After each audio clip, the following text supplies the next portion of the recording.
जानेवारीपासून विनाअट प्रतिवर्षी पुढील टप्पा लागू करावा यासह इतर मागण्यांसाठी शिक्षक, प्राध्यापक, कर्मचाऱ्यांचा हिंगोली जिल्हाधिकारी कार्यालयावर आक्रोश मोर्चा धडकला होता।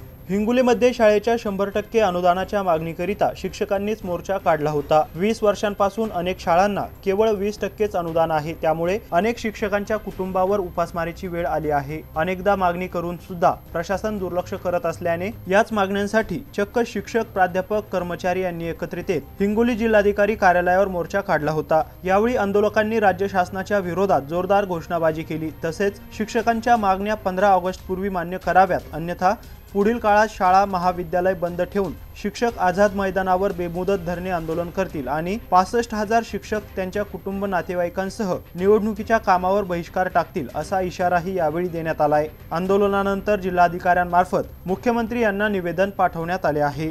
आवेश शेख, एमसी न्यूज, हिंगोली।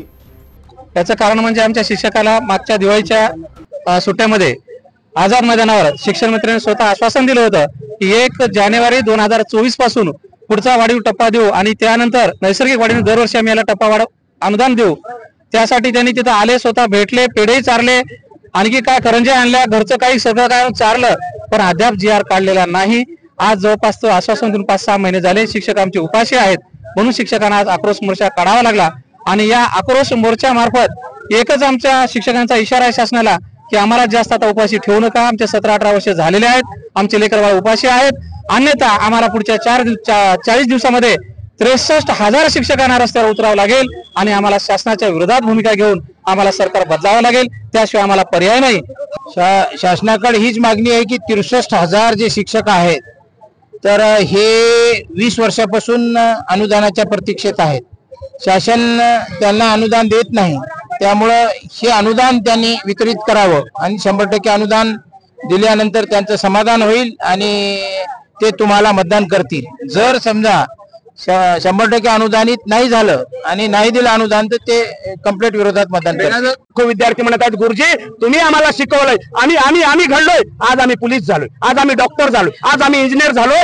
एक मताचं दान या विधानसभेमध्ये गुरुदक्षिणा म्हणून तुम्ही सांगल त्याला आम्ही देऊ, ही विद्यार्थ्याची भूमिका आहे। अशा पद्धतीने जर आम्ही गणित केलं ना तर किमान 1 कोटी जनता आमच्या सोबत।